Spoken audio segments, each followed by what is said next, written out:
Assalamualaikum warahmatullahi wabarakatuh. Perkenalkan, kami dari kelompok 3 ingin mempresentasikan tema yang berjudul System Integration. Sebelum mulai presentasi, mari kita perkenalan dulu. Perkenalkan, nama saya Rudi Andre Hermawan, NPM 115. Saya Muhammad Fahri Ali Haidar, NPM 30. Saya Fariodo Putra Dewangga, NPM 053. Saya Muhammad Nabil Nugra Ramadan, NPM 84. Next. Silo fungsional dan proses bisnis fungsi silo. Silo fungsional, menurut Kamus Webster, silo adalah lubang atau menara kedap udara untuk mengawetkan produk. Silo pada dasarnya adalah unit operasi terkontak yang diisolasi dari lingkungannya. Silo fungsional dibagi menjadi dua, yaitu silo horizontal dan silo vertikal. Next. Silo horizontal, seorang filsuf manajemen yang bernama Henry Fayol adalah orang pertama yang membagikan organisasi yang difungsikan menjadi 5 bidang dasar, yaitu perencanaan, pengorganisasian, koordinasi, komando, dan pengendalian. Klasifikasi Fayol diperluas dan dikonseptualisasikan oleh Luther Gulick ke dalam model fungsional Postcard, perencanaan, perorganisasian, penetapan staf, pengarahan, koordinasi, pelaporan, dan penganggaran. Pada serangkaian fungsi organisasi formal seperti kontrol, manajemen, pengawasan, dan administrasi, klasifikasi organisasi saat ini menjadi dua divisi, yaitu seperti akuntansi, sumber daya manusia, pemasaran, manajemen, dan lainnya. Evolusi ini dalam organisasi yang menjaga tugas-tugas kompleks menjadi tugas-tugas diminta pertanggungjawaban. Next. Silo vertikal, selain pembagian fungsional atau horizontal, organisasi juga telah melihat lapisan fungsi manajemen seperti vertikal dan hierarkis. Organisasi juga membagi tanggung jawab dalam lapisan hierarkis dari perencanaan strategis hingga pengendalian manajemen dan pengendalian operasi. Misalnya, pembagian besar organisasi memiliki manajemen tingkat atas seperti CEO dan presiden, sedangkan manajemen tingkat menengah misalkan wakil presiden atau manajer umum berfokus pada masalah teknis dan pelaksanaan kebijakan organisasi untuk memastikan bahwa perusahaan mencapai tujuan strategisnya. Manajemen yang terakhir yaitu tingkat bawah, misalnya supervisor. Kategorisasi vertikal ini meskipun bukan fungsi organisasi yang terpisah, memang melibatkan serangkaian aktivitas yang berbeda. Next. Proses bisnis dan silos. Pakar manajemen mereorientasikan manajemen pada peningkatan efisiensi dan efektivitas organisasi dengan berfokus pada proses bisnis, misalnya pengembangan produk dan pemesanan. Proses bisnis memberikan pandangan alternatif, pengelompokan orang, dan sumber daya juga berfokus pada aktivitas organisasi. Bahkan jika itu berarti memotong arah fungsional,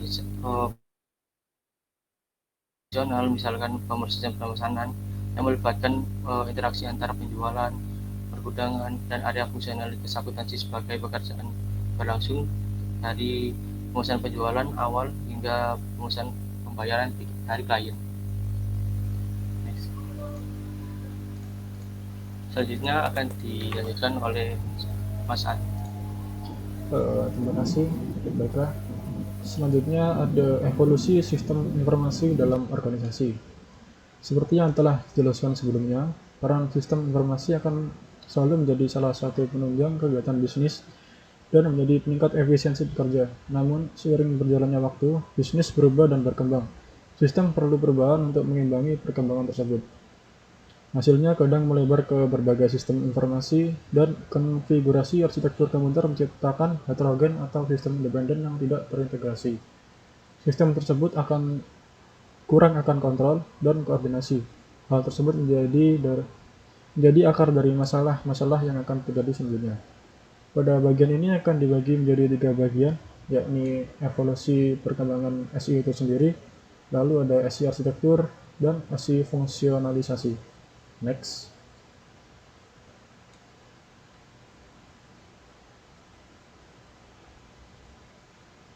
Next.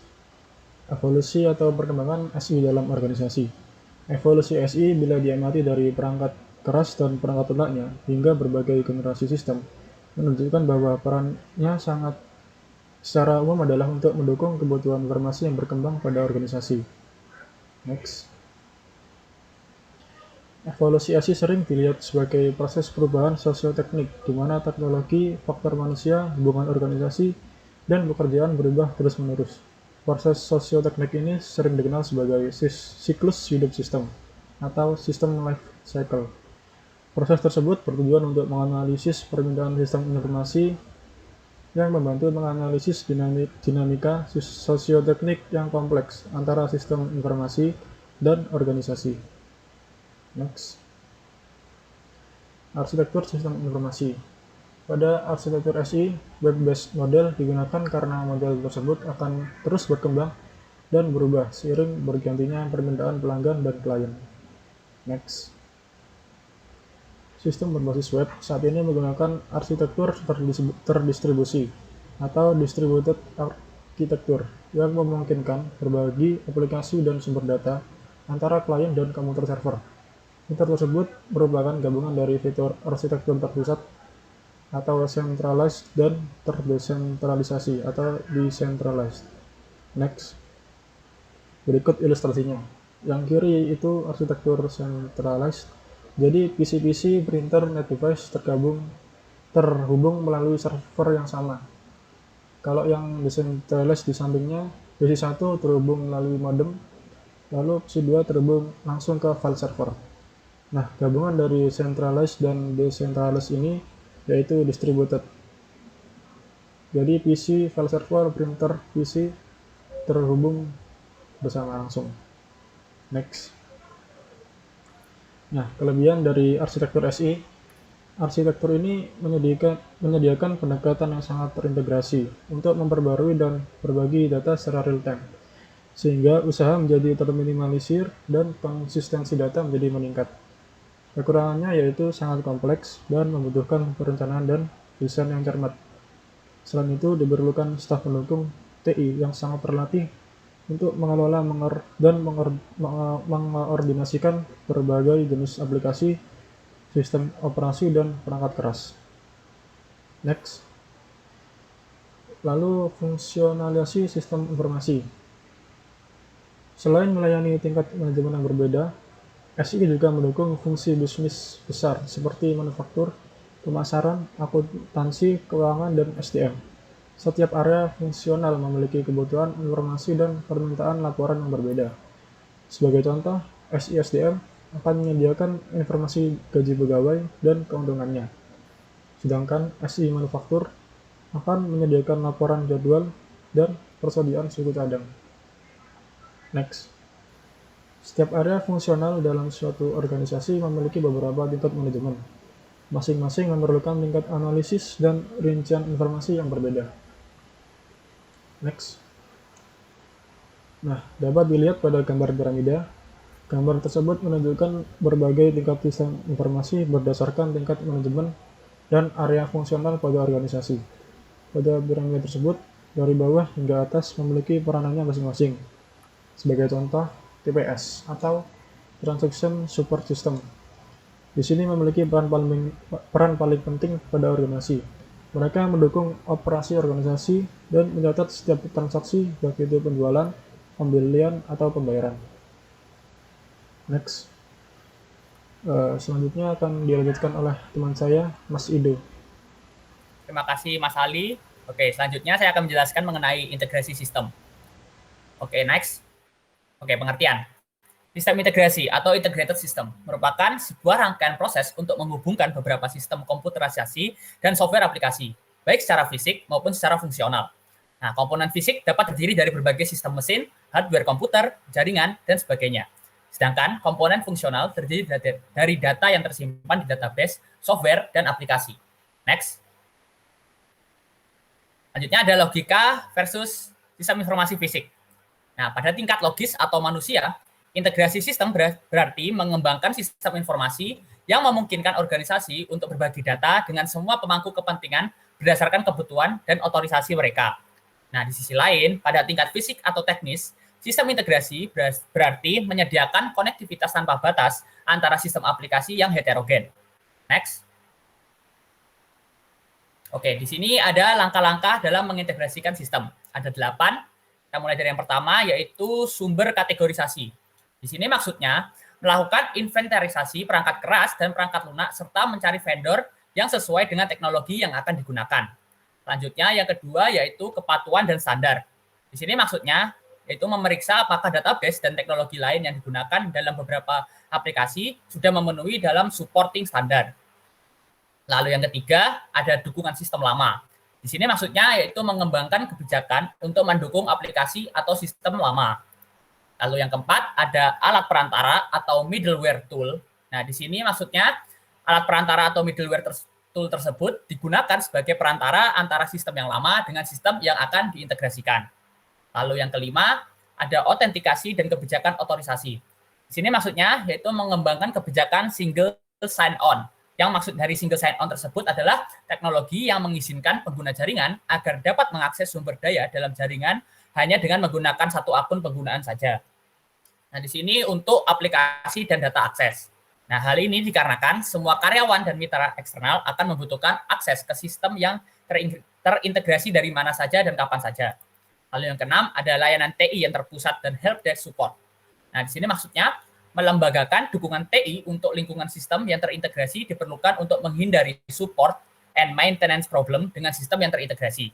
Lalu yang ketujuh, ada pencadangan, pemulihan, dan kebijakan keamanan. Nah, pencadangan data dan sistem pemulihan dalam sistem terintegrasi sangatlah penting. Hal ini dikarenakan jika ada kegagalan sistem atau terjadi sesuatu yang tidak diinginkan, maka data-data tersebut masih bisa dipulihkan kembali. Lalu yang ke-8, yaitu kebijakan standarisasi perangkat keras dan perangkat lunak. Di sini maksudnya mengembangkan standar dan kebijakan organisasi tentang perangkat keras dan perangkat lunak baru yang selaras dengan strategi TI organisasi. Next. Oke, di sini ada manfaat integrasi sistem. Ada 4 manfaat. Yang pertama, yaitu peningkatan pendapatan dan pertumbuhan perusahaan. Di sini integrasi sistem membuat operasional perusahaan lebih mudah dan praktis, serta menghemat biaya. Sumber daya manusia yang ada pun semakin terlatih dan tumbuh menjadi tim yang solid. Nah, hal tersebut akan membuat peningkatan pendapatan dalam perusahaan. Lalu yang kedua, ada meratakan lingkungan yang kompetitif. Di sini maksudnya, integrasi sistem dapat membuat perusahaan kecil dapat bersaing dengan perusahaan yang lebih besar. Hal ini dikarenakan dengan adanya bantuan business to business yang terintegrasi dengan perangkat lunak, sehingga perusahaan kecil tersebut dapat memberikan tingkat layanan yang sama dengan sistem perusahaan yang lebih besar. Lalu yang ketiga, ada meningkatkan visibilitas informasi. Di sini maksudnya, integrasi sistem memungkinkan Anda memperoleh konektivitas data yang konstan. Semua karyawan bisa mendapatkan informasi secara real-time dan akurat. Data yang sama dapat diakses dari mana saja dan kapan saja. Hal yang terakhir, yang keempat, ada peningkatan standarisasi. Nah, manfaat sampingan dari integrasi adalah membuat organisasi untuk melakukan standarisasi pada perangkat keras, perangkat lunak, dan kebijakan TI mereka. Hal tersebut mengakibatkan meningkatnya kualitas dalam perusahaan tersebut. Next. Nah, lanjut ada keterbatasan integrasi sistem. Di sini juga ada 4. Yang pertama yaitu biaya pengaturan awal yang tinggi. Nah, di sini sangat jelas implementasi awal untuk membuat sistem integrasi itu membutuhkan biaya yang tinggi, terutama dalam hal perangkat keras dan perangkat lunaknya. Lalu yang kedua, ada menyebabkan konflik kekuasaan antar departemen. Nah, dengan adanya integrasi sistem, dapat memungkinkan terjadinya konflik dalam perusahaan itu sendiri. Hal itu dapat dikarenakan karena adanya rasa tidak puas atau adanya perbedaan pendapat dalam perusahaan tersebut. Lalu yang ketiga, ada ROI jangka panjang dan tidak berwujud. ROI di sini adalah return on investment atau pengembalian investasi. Dari integrasi sistem sering tidak muncul sampai beberapa tahun setelah implementasi. Dan banyak dari pengembalian ini datang dalam bentuk tidak berwujud. Lalu yang terakhir, Yang keempat yaitu keterbatasan kreativitas. Nah, salah satu kelemahan dari standarisasi yang semakin tinggi adalah dengan membatasi kreativitas dan kemandirian dalam bidang fungsional. Oke, next. Bisa dilanjutkan oleh teman saya, Mas Nabil. Silakan, Mas Nabil. Baik, terima kasih Mas Fahrio itu. Selanjutnya adalah materi tentang ERP dan integrasi sistem. Enterprise Resource Planning atau yang biasa kita sebut ERP merupakan sistem yang terintegrasi. Paket perangkat lunak aplikasi multimodul dirancang untuk melayani dan mendukung beberapa fungsi bisnis di seluruh organisasi. Sistem ERP adalah alat strategis yang membantu organisasi meningkatkan operasi dan manajemennya dengan mengintegrasikan proses bisnis dan membantu mengoptimalkan alokasi sumber daya yang tersedia. Sistem ini biasanya paket perangkat lunak komersial yang memfasilitasi pengumpulan dan integrasi informasi yang terkait dengan berbagai bidang organisasi, termasuk keuangan, akuntansi, SDM, inventaris, pengadaan, dan layanan pelanggan. Dengan menjadi pusat informasi pusat organisasi, sistem ERP memungkinkan organisasi untuk lebih memahami bisnisnya, sumber daya langsung, dan rencana untuk masa ke depannya. Sistem ERP memungkinkan organisasi untuk menstandarisasi dan meningkatkan proses bisnisnya untuk menerapkan praktik terbaik untuk industrinya. Lalu, integration system ERP terbagi menjadi dua. Nah, yang pertama yaitu ERP's role in logical integration. Maksudnya yaitu sistem ERP memainkan peran yang sangat penting dalam memungkinkan integrasi sistem di berbagai tingkat arsitektur aplikasi. Pada tingkat logis, sistem ERP mengharuskan organisasi untuk fokus pada proses bisnis daripada fungsi. Sistem ERP hadir dengan proses bawaan untuk berbagai fungsi bisnis umum. Sistem ERP menerapkan praktik terbaik melalui langkah-langkah bawaan khusus untuk memproses pesanan pelanggan dalam hal bagaimana informasi pesanan dimasukkan ke dalam sistem, bagaimana hal itu diarahkan melalui berbagai departemen untuk tindakan atau keputusan, dan bagaimana output dari sistem dikomunikasikan kepada berbagai pihak, termasuk pelanggan eksternal dan pemasok. Lalu yang kedua yaitu ERP's role in physical integration. Selain tingkat logis, integrasi sistem juga diperlukan pada tingkat fisik. Sebelum menginstal sistem ERP, sebuah organisasi mungkin harus mengupgrade atau menginstal middleware dan rencana penghapusan perangkat keras dan perangkat lunak sistem warisan mereka. Meskipun dimungkinkan untuk melestarikan beberapa sistem warisan dan jika penting mengintegrasikannya melalui alat middleware. Sistem ERP generasi saat ini tidak dapat bekerja dengan baik dengan arsitektur terpusat pada platform yang lama. Seperti yang akan kita bahas nanti dalam buku ini, arsitektur sistem berlapis harus diadopsi untuk mengintegrasikan sistem ke dalam platform perusahaan yang sama.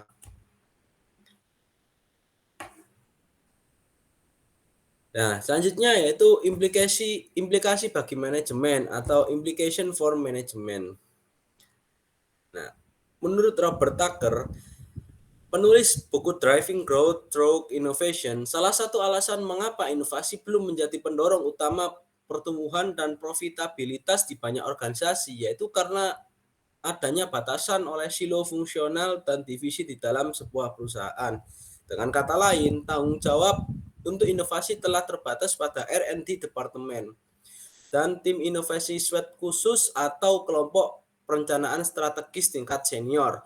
Dia menunjukkan bahwa ini adalah cara gerakan inovasi dimulai, yaitu dengan kantong pendukung di departemen yang berbeda, tetapi berhasil mendapatkan dukungan yang cukup bahwa saat ini nilai operasi inti dari organisasi penuh di sebagian besar perusahaan yang sukses.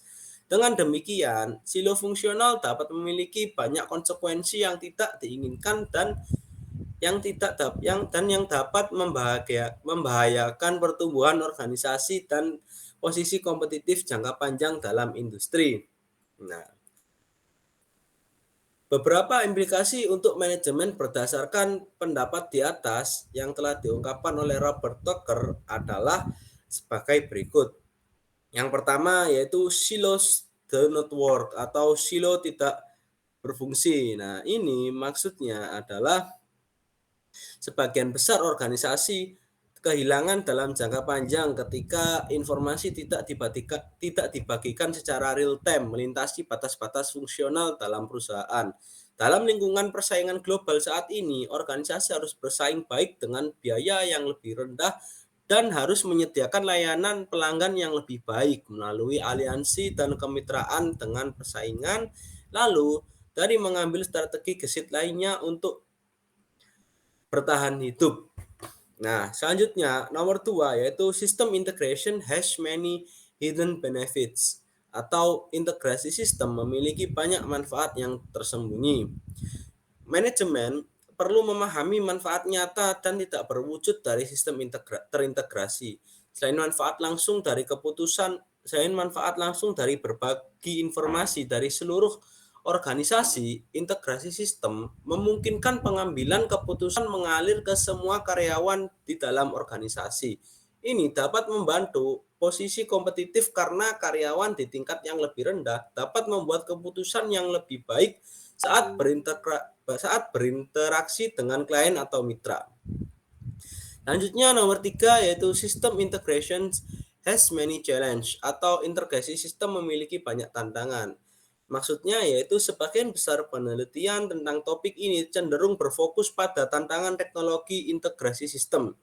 Ada tantangan dan biaya yang cukup besar dalam mengintegrasikan sistem yang heterogen, termasuk mengganti perangkat keras dan perangkat lunak yang lama dengan sistem yang lebih baru.